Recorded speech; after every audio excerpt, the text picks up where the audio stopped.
નમસ્કાર વિદ્યાર્થી મિત્રો, ધોરણ 12 ફિઝિક્સ વિષયના આજના આ વિડિયો લેક્ચરની અંદર આપ દરેક વિદ્યાર્થીઓનું સ્વાગત છે.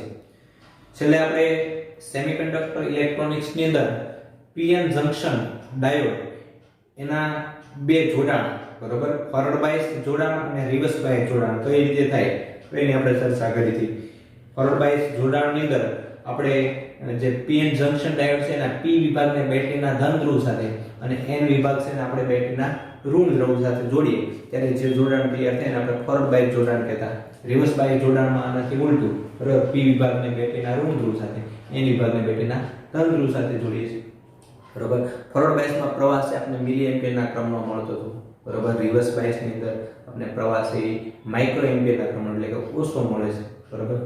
તો ત્યારબાદ એની કાર્યપદ્ધતિ દરેક બાબતની આપણે આગળ ચર્ચા કરી, બરાબર. હવે આપણે આ પીએન જંક્શન ડાયોડ છે, બરાબર, એની લાક્ષણિકતાઓ જોવાની છે, સ્થિત લાક્ષણિકતાઓ, બરાબર. સ્થિત લાક્ષણિકતાઓ કોને કહેવાય? તો આપણે બંને ફોરવર્ડ બાયસ અને રિવર્સ બાયસ બંને માટે આવી સ્થિત લાક્ષણિકતાઓ જોવાની છે, બરાબર. તો જ્યારે આપણે પીએન જંક્શન ડાયોડને જોડીએ છીએ, બરાબર, ત્યારે આપણે વોલ્ટેજ અને પ્રવાહના કંઈક મૂલ્ય મળે છે, બરાબર. તો આપેલ વોલ્ટેજને અનુરૂપ પ્રવાહમાં થતો ફેરફાર, બરાબર, એનો જે ગ્રાફ છે એને આપણે એની સ્થિત લાક્ષણિકતાઓ કહીએ છીએ, બરાબર. સ્થિત લાક્ષણિકતાઓ કોને કહેવામાં આવે છે? તો સ્થિત લાક્ષણિકતાઓ,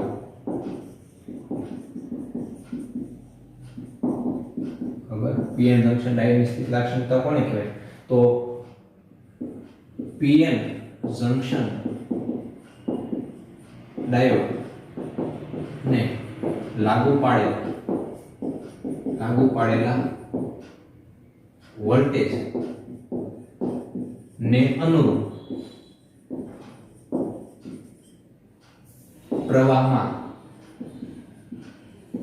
થતા ફેરફાર ને ડાયોડની સ્થિત લાક્ષણિકતા કહે છે.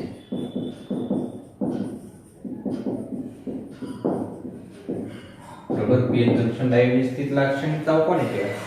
તો એને લાગુ પાડેલા જે બાયસ વોલ્ટેજ આપણે લાગુ પાડીએ છીએ, બરાબર, એ વોલ્ટેજ અને અનુરૂપ પ્રવાહમાં જે કંઈ ફેરફાર થાય છે, બરાબર, તો એને આપણે સ્થિત લાક્ષણિકતા કહીશું. એને આપણે ગ્રાફ પણ જોશું, બરાબર. પહેલા આપણે ફોરવર્ડ બાયસ માટે જોશું અને પછી રિવર્સ બાયસ માટે, બરાબર. તમારી ટેક્સ્ટ બુકની અંદર બંને લાક્ષણિકતાઓ છે એક જ આલેખની અંદર દર્શાવેલી છે, બરાબર. તો જોઈએ હવે પહેલા ફોરવર્ડ લાક્ષણિકતા. પહેલા તો ફોરવર્ડ બાયસ માટે VI લાક્ષણિકતા અથવા તો VI કેરેક્ટરિસ્ટિક, બરાબર. ફોરવર્ડ બાયસ જોડાણ માટે આપણે V વિરુદ્ધ I, બરાબર, એનો ગ્રાફ કેવો મળે એની લાક્ષણિકતા જોશું. એની માટે સૌપ્રથમ આપણે એનો પરિપથ દોરશું, બરાબર. તો ધારો કે આ પીએન જંક્શન છે, બરાબર, ડાયોડ, પીએન જંક્શન ડાયોડ, એનો પી વિભાગ છે અને આપણે એન વિભાગ કહીએ છીએ, બરાબર. એની સાથે આપણે બેટરી જોડીએ છીએ. તો ધારો કે અહીંયા આપણે પી વિભાગ સાથે બેટરીનો ધન ધ્રુવ, એન વિભાગ સાથે આપણે બેટરીનો ઋણ ધ્રુવ જોડીએ છીએ, બરાબર. સાથે સાથે આપણે V વિરુદ્ધ I એની લાક્ષણિકતા જોવાની છે, બરાબર. તો એની માટે આપણે અહીંયા પ્રવાહ માપવા માટે A મીટર અને વોલ્ટેજ માપવા માટે છે આપણે વોલ્ટમીટર જોડશું, બરાબર. સાથે એમાં રિઓસ્ટેટ અથવા તો પોટેન્શિયોમીટરને જોડવામાં આવશે. હવે રિઓસ્ટેટ અથવા તો પોટેન્શિયોમીટર શા માટે જોડવામાં આવશે? તો આપણે વોલ્ટેજમાં ફેરફાર કરવાના છે, બરાબર. હવે અહીંયા જે આપણે બેટરી જે વાપરેલી છે, બરાબર, એ ડીસી બેટરી છે. ડીસી બેટરી એટલે એના વોલ્ટેજ ફિક્સ હોય, એમાં તમે ફેરફાર કરી શકો નહીં. તો વોલ્ટેજમાં ફેરફાર કરવા માટે સાથે આપણે પોટેન્શિયોમીટર અથવા તો રિઓસ્ટેટ છે જોડી છે, બરાબર. તમે ટેક્સ્ટબુકમાં આકૃતિની અંદર બતાવ્યું છે, પણ હકીકતમાં આપણે એની સાથે શું જોડીએ છે? રિઓસ્ટેટ જોડીએ છીએ, બરાબર, જે એમાં વોલ્ટેજમાં ફેરફાર કરશે અને વોલ્ટેજના ફેરફાર માપવા માટે વોલ્ટમીટર છે જોડવામાં આવે છે. પ્રવાહ માપવા માટે છે એ મીટર જોડવામાં આવે છે. બીજું કે ફોરવર્ડ બાયસ જોડાણની અંદર આપણે ખબર છે કે પ્રવાહ છે મિલી એમ્પિયરના ક્રમમાં મળે છે, બરાબર. એટલે ફોરવર્ડ બાયસમાં જે એમીટર જોડવામાં આવશે મિલી એમીટર જોડવામાં આવશે. તો એમીટર પણ અલગ અલગ પ્રકારના હોય, બરોબર. મિલી એમીટર હોય, માઇક્રો એમીટર હોય. તો અહીંયા આપણે પ્રવાહ છે મિલી એમ્પિયરના ક્રમનો છે એટલે માઇક્રો એમીટર જોડી શકીએ નહીં, બરાબર. એટલે આપણે મિલી એમીટર જોડીશું પ્રવાહ માપવા માટે. પ્રવાહ માપવા માટે એમીટર છે ને આપણે શ્રેણીમાં જોડીએ છીએ. અહીંયા આપણે મિલી એમીટર છે શ્રેણીમાં જોડી દીધું, બરાબર. અને અહીંયા આપણે આ પરિપથ છે ને ચાલુ બંધ કરવા માટે કળ રાખશું, બરાબર. કળ કે તો આ આખો પરિપથ થશે. સાથે આ વોલ્ટેજ, બરાબર. વોલ્ટમીટર છે આપણે વોલ્ટેજ માપવા માટે વાપરીએ છીએ અને એ આ પીએન જંક્શન ડાયોડના બે છેડા વચ્ચેના વોલ્ટેજ માપશે અને એને આપણે સમાંતરમાં જોડવું પડે. એટલે અહીં સમાંતરમાં એક વોલ્ટમીટર છે એ રાખવામાં આવે છે, બરાબર.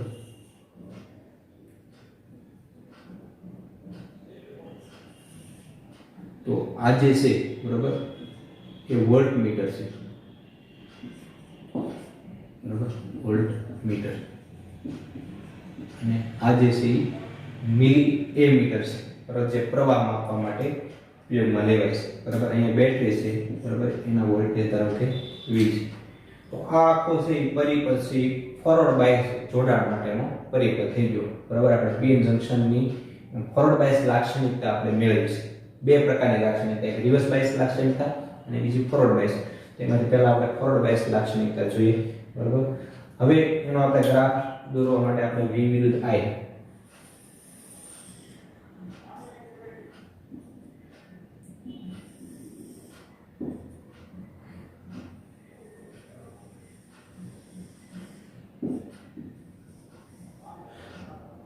x અક્ષ ઉપર આપણે સી વોલ્ટેજ લઈશું અને y અક્ષ ઉપર છે આપણે પ્રવાહ લેવાનો છે, બરાબર. અને પ્રવાહ છે મિલી એમ્પિયરમાં છે. ફોરવર્ડ બાયસ લાક્ષણિકતા છે એટલે મિલી એમ્પિયરમાં છે, બરાબર. તો સૌપ્રથમ શું થશે કે જેવો આપણે અહીંથી વોલ્ટેજ લાગુ પાડશું બેટરીના, બરાબર. શરૂઆતમાં બેટરીના વોલ્ટેજ ઓછા છે તો પ્રવાહમાં નજીવો ફેરફાર થશે, તો નજીવો પ્રવાહ વધશે. તો પ્રવાહમાં એટલો બધો વધારો થશે નહીં. અમુક હદ સુધી વોલ્ટેજ વધારવા છતાં પ્રવાહમાં વધારે ફેરફાર જોવા મળશે નહીં, બરાબર. તો એનો ગ્રાફ તમે જોઈશું તો આવો મળશે કે ધારો કે અહીંયા શૂન્ય છે વોલ્ટેજ, ત્યારે પ્રવાહ પણ શૂન્ય છે. ધીમે ધીમે વોલ્ટેજ વધારવા છતાં પ્રવાહમાં ખાસ વધારો જોવા મળતો નથી. પણ એક સમય એવો આવશે અહીંથી ધીમે ધીમે હવે વોલ્ટેજ વધતા પ્રવાહમાં વધારો જોવા મળે છે, બરાબર. આપણે જે અહીંયા લાક્ષણિકતા આપી છે સિલિકોન ડાયોડ માટે આપી છે. પીએન જંક્શન ડાયોડ કયો છે? સિલિકોન માટે, બરાબર. તો સિલિકોન માટે અંદાજે 0.7, અહીંયા 0.6 છે અને 0.7 વોલ્ટ, બરાબર. જર્મેનિયમ હોય તો 0.2 વોલ્ટ આવશે, બરાબર. તો 0.7 વોલ્ટ આગળ હવે વોલ્ટેજનું મૂલ્ય થોડુંક પણ વધારવા જઈએ આપણે 0.7 વોલ્ટ થી થોડુંક પણ જો વોલ્ટેજનું મૂલ્ય વધારીએ તો પ્રવાહમાં એકાએક વધારો છે જોવા મળે છે. પ્રવાહ એકાએક વધી જાય છે, બરાબર. તો આ જે વોલ્ટેજ છે એને કટ ઇન વોલ્ટેજ કહેવામાં આવે છે. કટ ઇન વોલ્ટેજ અથવા તો એને થ્રેશોલ્ડ વોલ્ટેજ પણ કહેવામાં આવે છે, બરાબર. કે આપણે અહીંથી વોલ્ટેજનું મૂલ્ય વધારતા જઈએ છીએ, બરાબર, રિવોસ્ટેટ વડે. તો ધીમે ધીમે અહીંથી પ્રવાહનું મૂલ્ય શરૂઆતમાં છે જ્યારે આ કટ ઇન વોલ્ટેજ, બરાબર, દરેક ડાયોડ માટે અલગ અલગ હોય. સિલિકોન માટે 0.7 સમથિંગ છે, જર્મેનિયમ હોય તો 0.2 વોલ્ટ, બરાબર. અલગ અલગ પ્રકારના ડાયોડ માટે એના કટ ઇન વોલ્ટેજ અથવા તો થ્રેશોલ્ડ વોલ્ટેજ અલગ અલગ હોય. કટ ઇન વોલ્ટેજ કોને કહેવામાં આવે? તો વોલ્ટેજની કોઈ ચોક્કસ વેલ્યુ એવી છે કે જ્યાં પ્રવાહ છે એમાં એકાએક વધારો જોવા મળે. અહીંયા સુધી પ્રવાહ વધતો જ નહોતો, નજીવો ફેરફાર હતો, બરાબર, અથવા તો શૂન્યની નજીકનો જ હતો. પણ જેવો કટ ઇન વોલ્ટેજ આવ્યા કે અચાનક પ્રવાહની અંદર છે એ વધારો થાય છે, બરાબર. તો આ જે વોલ્ટેજ છે એને કટ ઇન વોલ્ટેજ અથવા તો થ્રેશોલ્ડ વોલ્ટેજ કહેવામાં આવે છે. સિલિકોન માટે 0.7 વોલ્ટ જેટલી વેલ્યુ છે, બરાબર. અને જર્મેનિયમ માટે એ વેલ્યુ છે 0.2 વોલ્ટ જેટલી હોય છે, બરાબર. તો આ આપણે જે લાક્ષણિકતા જોઈ એ ફોરવર્ડ બાયસ લાક્ષણિકતા, બરાબર. એવી જ આપણે લાક્ષણિકતા છે રિવર્સ બાયસ ની અંદર જોવાની છે, બરાબર. તો જોઈએ હવે રિવર્સ બાયસ લાક્ષણિકતા એનો આપણે પરિપથ પહેલા જોઈએ બરાબર. ફોરવર્ડ બાયસ ની જગ્યાએ હવે શું કરવાનું છે આપણે તો રિવર્સ બાયસ.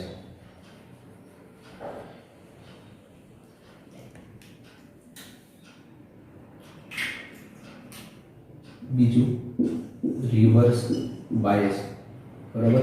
તો હવે આપણે પરિપથની જોડાણની અંદર શું ફેરફાર ખાલી કરવાનો છે કે અહીં જે મિલી એમીટર છે એની જગ્યાએ હવે ક્યુ એમીટર જોડવું પડે તો માઇક્રો એમીટર આપણે જોડશું. કારણ કે આપણે ખબર છે કે ભાઈ રિવર્સ બાયસ જોડાણ હોય તો પ્રવાહનું મૂલ્ય છે માઇક્રો એમ્પિયરના ક્રમનું હોય છે એટલે અહીં આપણે માઇક્રો એમીટર જોડી દીધું બરાબર. હવે આની અંદર શું થાય છે કે હવે આપણે રિવર્સ બાયસ લાક્ષણિકતા છે બરાબર એ આ ચોથા ચરણમાં સોરી ત્રીજા ચરણની અંદર જોઈશું બરાબર. પહેલા ચરણમાં છે ફોરવર્ડ બાયસ લાક્ષણિકતા. આ જે લાક્ષણિકતા છે એ ફોરવર્ડ બાયસ બરાબર. ના ફોરવર્ડ બાયસ લાક્ષણિકતાનો ઉપયોગ કરીને પીએન જંકશન ડાયોડનો ઉપયોગ છે ઘણી બધી ઇલેક્ટ્રોનિક રચનાઓની અંદર થતો હોય છે બરાબર કે જેમાં અમુક હદ સુધી પ્રવાહનું મૂલ્ય આપણે અચળ રાખવું હોય બરાબર. વોલ્ટેજનું મૂલ્ય છે અમુક એના કટિંગ વોલ્ટેજથી વધે એટલે પ્રવાહમાં છે અચાનક વધારો જોવા મળતો હોય છે. હવે રિવર્સ બાયસ જોડાણની અંદર શું થાય છે કે વોલ્ટેજનું મૂલ્ય અમુક હદ સુધી વધારવામાં આવે બરાબર તો પ્રવાહમાં છે વધારો જોવા મળે છે. અને જેમ તે બરાબર ફોરવર્ડ બાયસની અંદર છે પણ આમાં થોડો પ્રવાહ છે શરૂઆતમાં વધારે વધે છે બરાબર. પણ એક વોલ્ટેજની ખાસ એ વેલ્યુ મળશે કે જ્યાં પ્રવાહ છે એકાએક છે વધી જાય છે બરાબર. પ્રવાહ છે એકાએક વધી જાય છે અને ઈ વોલ્ટેજ છે એને કહેવામાં આવશે BBR એટલે કે બ્રેક ડાઉન વોલ્ટેજ. અને કયા વોલ્ટેજ કહેવામાં આવશે બ્રેક ડાઉન વોલ્ટેજ.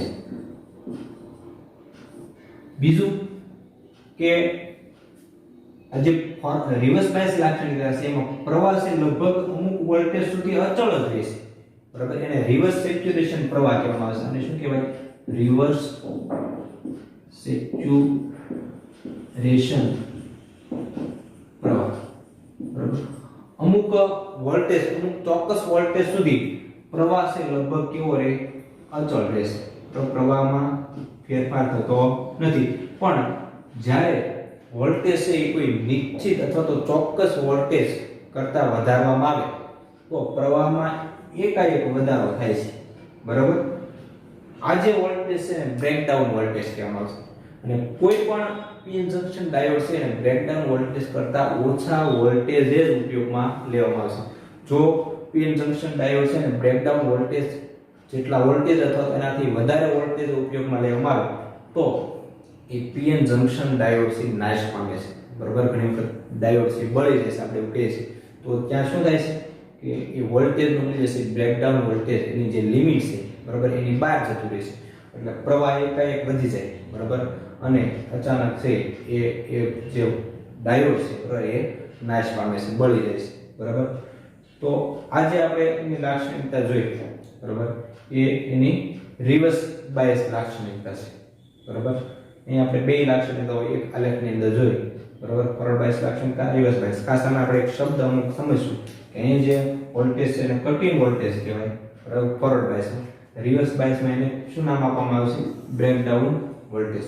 અને એક પ્રવાહને પણ નામ આપવામાં આવ્યું છે રિવર્સ સેચ્યુરેશન પ્રવાહ કે જેમાં પ્રવાહ છે અચળ રહેવાનું કરશું બરાબર.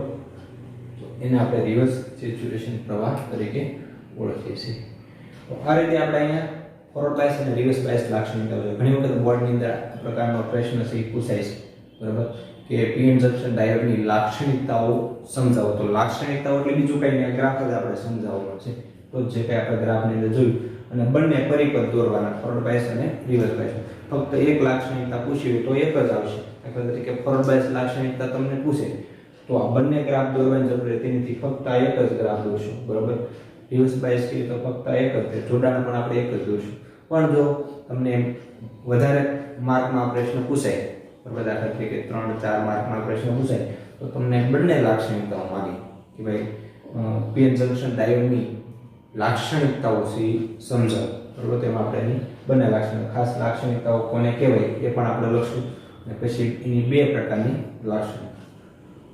હવે આ VI કેરેક્ટરિસ્ટિક્સ મતલબ વીઆઈ લાક્ષણિકતાઓ બરાબર એનો ઉપયોગ શેમાં થાય છે તો અહીંયા જે એની લાક્ષણિકતાઓ આપણે જોઈએ એના આધારે આપણે એવું કહી શકીએ કે એ વિદ્યુત પ્રવાહ પીએન જંકશન ડાયોડની અંદર જે વિદ્યુત પ્રવાહ છે એક જ દિશામાં થવા દે છે બરાબર અને ફોરવર્ડ બાયસનો જે અવરોધ છે એ રિવર્સ બાયસના અવરોધ કરતા ઓછો હોય છે. ફોરવર્ડ બાયસમાં જે ડાયોડનો અવરોધ છે એ રિવર્સ બાયસની સરખામણીમાં ઓછો હોય છે બરાબર એટલે જ તેમાં પ્રવાહ આપણે કેવો મળે છે વધારે મળે છે અને આ ગુણધર્મનો ઉપયોગ કરીને એનો ઉપયોગ છે ફોરવર્ડ બાયસની સ્થિતિમાં એનો ઉપયોગ છે રેક્ટિફાયર તરીકે બરાબર એક દિશકરણ એટલે કે એક જ દિશામાં આપણે પ્રવાહ બરાબર જેને આપણે ડીસી પણ કહીએ છીએ બરાબર તો એની માટે પણ એનો ઉપયોગ છે થાય છે બરાબર એ આપણે આગળ રેક્ટિફાયર છે એની અંદર જોઈશું બરાબર પણ એ પહેલા આપણે એક ઉદાહરણ લાગીએ હતું બરાબર એક ઉદાહરણ છે એને આપણે પહેલા જોઈએ 14.3 બરાબર થિયોરેટિકલ ઉદાહરણ છે જોઈએ તો શું આપણે p પ્રકારના અર્ધવાહક તોસલાને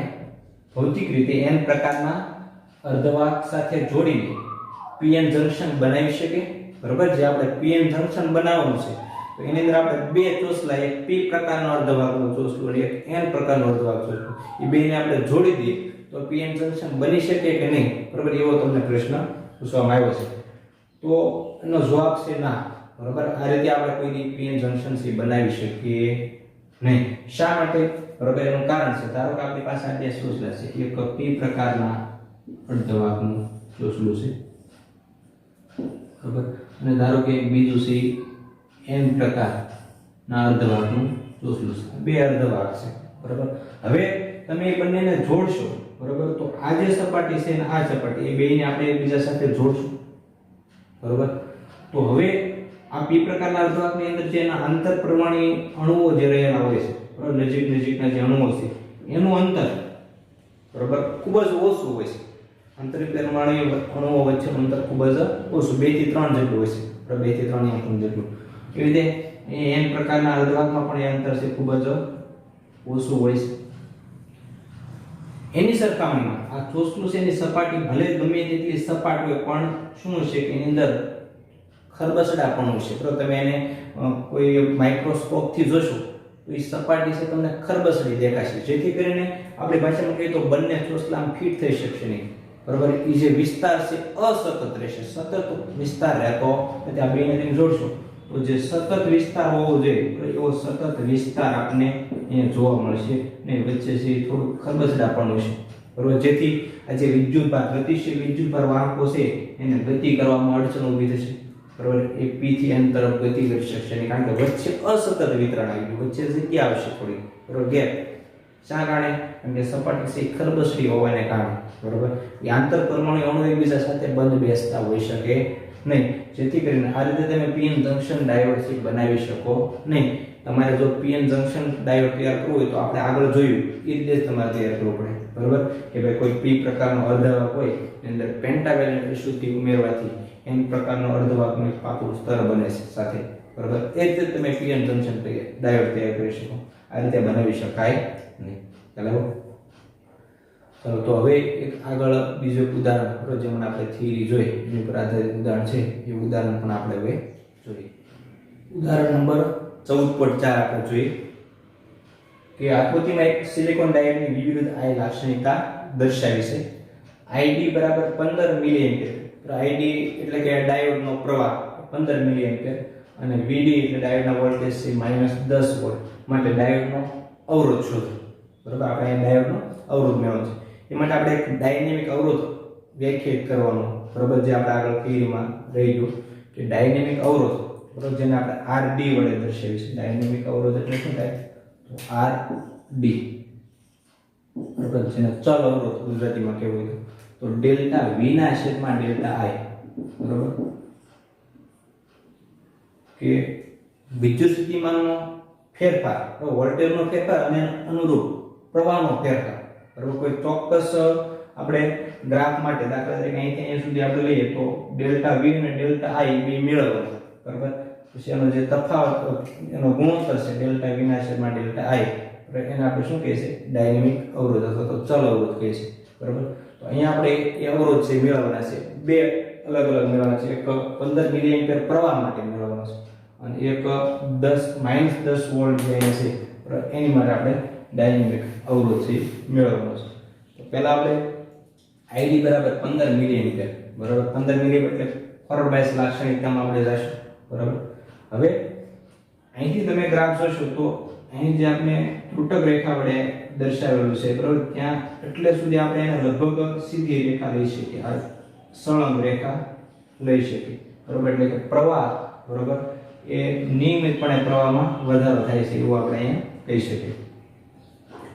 તો આ સીધી રેખાનો જે ઢાળ છે બરાબર, રેખાનો ઢાળ છે એ તે શું આપશે અહીંયા અવરોધનું મૂલ્ય આપશે. કારણ કે ઢાળ એટલે શું થાય, સામેની બાજુ છેદમાં પાછળની બાજુ, તમે આનો ઢાળ લઈશું બરાબર. તો આ ઢાળ એટલે tan થીટા, સામેની બાજુ એટલે ડેલ્ટા I થશે, પાછળની બાજુ એટલે ડેલ્ટા V થશે. તો એનો પછી વ્યસ્ત લઈ લો તો તમને શું મળી જાય, અવરોધ મળી જાય બરાબર. તો આ જે વેલ્યુ છે એટલી બરાબર, આ તફાવત એ ડેલ્ટા V આપે છે અને આ જે તફાવત છે આ એ ડેલ્ટા I આપે છે. જો 0.7 વોલ્ટ આ વોલ્ટેજ દર્શાવે છે, 0.7 વોલ્ટ આગળ પ્રવાહ છે 10 મિલી એમ્પિયર છે અને 0.8 વોલ્ટ આગળ પ્રવાહ છે 20 મિલી એમ્પિયર થાય છે. એટલે વોલ્ટેજનો ફેરફાર આપણે આ 0.8 માઈનસ 0.7 એટલે એટલો મળશે. પ્રવાહનો ફેરફાર તો 20 માઈનસ 10 એટલે આ 10 મિલી એમ્પિયર જેટલો મળશે બરાબર. પછી ગુણોત્તર લઈ લઈશું તો આપણે અવરોધ મળી જશે. તો ID બરાબર 15 મિલી એમ્પિયર માટે બરાબર, આપણે પહેલા તો 15 મિલી એમ્પિયર એટલે એનાથી વધારે કહેવાય તો 20 અને ઓછો કહેવાય તો 10, બેની વચ્ચે આવે છે બરાબર. 15 મિલી એમ્પિયર આની વચ્ચે આવી જશે, આની અંદર આવી જાય છે બરાબર. તો પહેલા તો આપણે 0.7 V બરાબર 0.7 વોલ્ટ માટે I બરાબર કેટલા છે, તો 0.7 વોલ્ટ આગળ પ્રવાહ છે 10 મિલી એમ્પિયર છે બરાબર, 10 મિલી એમ્પિયર. V બરાબર 0.8 વોલ્ટ માટે I કેટલા છે, તો 0.8 વોલ્ટ આગળ તમે જોશો તો પ્રવાહ છે 20 મિલી એમ્પિયર છે. હવે આપણે R મેળવશું તો R D બરાબર, ડાયોડનો અવરોધ બરાબર શું થાય છે કે ડેલ્ટા V ના છેદમાં ડેલ્ટા I બરાબર. તો ડેલ્ટા V એટલે કેટલા થાય, 0.8 માઈનસ 0.7, 0.8 માઈનસ 0.7 ભાગ્યા ડેલ્ટા I એટલે 20 માઈનસ 10 બરાબર, પણ એ મિલી એમ્પિયર મળશે એટલે 20 માઈનસ 10 બરાબર. અને 10 ની કેટલી ઘાત આવશે, -3. મિલી એમ્પિયર ને આપણે એમ્પિયરમાં ફેરવવા માટે 10 ની -3 મૂકશું બરાબર. ચલો હવે આપણે સાદુરૂપ આપીએ તો 0.8 માંથી 0.7 જાય તો 0.1, 10 ની -3 અંશમાં જાય તો 10 ની +3 છેદમાં 20 માંથી 10 જાય તો 10 બરાબર. સાદુરૂપ આપશું તો 1 ના છેદમાં 10 એટલે 100 થશે, 100 અંશમાં જાય બરાબર તો 10 ની -2 થાય એટલે 10 ઓહમ બરાબર. આ તમને અવરોધ મળ્યો, ડાયોડનો અવરોધ બરાબર. 15 મિલી એમ્પિયર માટે છે ડાયોડનો અવરોધ કેટલો થશે, 10 ઓહમ જેટલો થશે. સાથે સાથે આપણે VD બરાબર -10 વોલ્ટ માટે પણ આપણે અવરોધ છે મેળવવાનો કીધો છે બરાબર. ડાયોડનો અવરોધ કેટલો છે, -10 વોલ્ટ આગળ. તો અહીંયા -10 વોલ્ટ છે. હવે જો -10 વોલ્ટ હોય ત્યારે પ્રવાહ મેળવવા માટે આપણે અહીંથી ત્રુટી રેખા દોરીએ તો પ્રવાહ આપણે કેટલો મળે છે, 1 મિલી એમ્પિયર જેટલો મળે. એ 0 છે અને 1 બરાબર. પછી સેટ સુધી પ્રવાહ અચળ છે બરાબર. એટલે અહીંયા આપણે તફાવત લઈશું નહીં, અહીંયા સીધું જ આપણે RD બરાબર શું લખશું, તો V ના છેદમાં I. V કેટલા છે તો 10 વોલ્ટ. આપણે નિશાની ધ્યાનમાં લઈશું નહીં, તો વિરુદ્ધ દિશામાં છે એટલે -10 આપ્યા છે બરાબર. છેદમાં I પ્રવાહ કેટલો છે, તો 1 માઇક્રો એમ્પિયર છે. એટલે કે V ના છેદમાં 10 ભાગ્યા માઇક્રો છે એટલે 10 ની -6 બરાબર. સાદુરૂપ આપશો તો 10 ની -6 અંશમાં દર્શે તો 10 ની +6 એટલે 10 ની 7 ઓહમ. તો RD આપણે કેટલો મળ્યો, 10 ની 7 ઓહમ. ફોરવર્ડ બાયસ ની અંદર અવરોધ આપણે 10 ઓહમ નો મળ્યો, રિવર્સ બાયસ ની 10 ની 7 ઓહમ. એટલે રિવર્સ બાયસ નો અવરોધ ઘણો વધારે હોય છે, ફોરવર્ડ બાયસ ની અવરોધ કેવો હોય છે, ઓછો હોય છે. તો આ રીતે આપણે અહીંયા બંને અવરોધો છે એ મેળવ્યા બરાબર. ખાસ ગ્રાફના આધારે આપણે મેળવ્યા. આવી રીતના જ્યારે ગ્રાફ આપે ત્યારે આપણે વિદ્યુત સ્થિતિમાનનો તફાવત અને એનું અનુરૂપ છે પ્રવાહનો તફાવત લઈશું. જ્યારે અચળ હોય પ્રવાહ ત્યારે આપણે તફાવત લઈશું નહીં બરાબર, વિના છેદમાં I. ચાલો તો એટલે સુધી રાખીએ છીએ.